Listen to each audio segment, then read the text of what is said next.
I might make a comment that between battles, to pass the time off, I started writing poetry. And this one I entitled A Soldier's Prayer, D-Day in Normandy. I have seen the flaming rockets and heard the barks of a gun. I have heard the whines of shells when the battles have begun. I have faced a daring enemy, and I have seen him slain. I have hiked for miles and miles through the heat and rain. I have flown the emerald sky and sailed the ocean blue. I have traveled the land so wide with all the buddies I knew. But all of them could not compare with the feeling I have felt whenever I stopped a little while and before my God I knelt. I know He is with me wherever I may go. I pray a little prayer each night the best I know. I know not what the future holds or into what country I may be. I'm trusting in the Savior on high to give the comfort and power to me, to always walk the narrow way and to always hold a hand.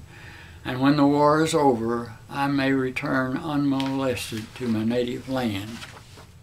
The title of this poem, I'm Waiting for the Morning to Come. Tonight I sit alone in a foxhole and waiting for the morning to come. The day of battle has taken its toll, so the dawn will never come for some. I had struggled under the heavy pack with the ammunition I had to carry. When our unit went into attack, I didn't have much time to tarry. The artillery shells were dropping near, with the tracer bullets were also flying, with the bursting bombs brought fear, while many were wounded and some dying. We continued to move into the town. With caution we searched each place, taking prisoners as they were found. I moved forward with steps I can't retrace. The sound of broken and falling glass, the screams of those who were hit. As I crawled through the tall grass, it was terrible, I must admit. This was just a day of many in the past, from Africa, Sicily, Italy's shore. I fought the enemy until now at last, Normandy, Holland, and perhaps some more. I'm waiting for the coming of the day, when they will take us for a rest. The night is long, I must say. This old body has stood the test. Tomorrow I'll take a shower and eat. I'll sleep in a cozy bed once more. I can pull off my boots and rest my feet and hang my old helmet on the door. I will write my folks real soon to let them know that I am well after I rise along about noon, because a lot of things I can't tell. Suddenly the sky is lit bright as day with the sound of shooting of the flare. The enemy is near and on his way. To fire the rifle I would not dare. It may be just a roving patrol, seeking to know our position and strength, or it may be a full attack behind that knoll, the shadows from the flare grow in length. Each man held his fire to see if the enemy grew closer up the hill. The minutes seemed like hours to me. I waited ready until the time to kill. There's movement down in the valley below, the sound of tracks grinding on the road. What was about to happen I'll never know. They have departed with their load. I'm waiting for the morning light to fulfill my greatest desire. No more with the enemy to fight, far away from bombs and rifle fire.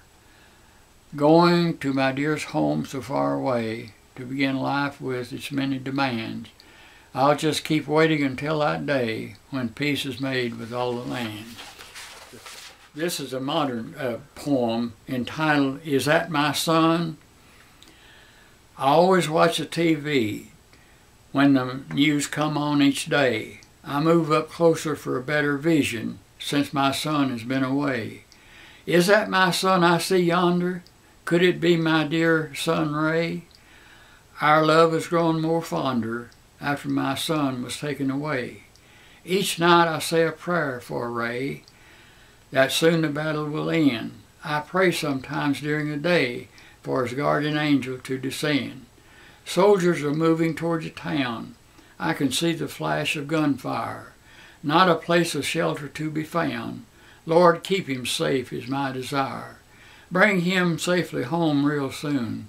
back to the old home place, whether it be sundown or noon, that I might see my darling's face. The Germans just come in to sow wheat, and the natives was out there with sickles trying to harvest it when we moved in, and we just pitched pup tents.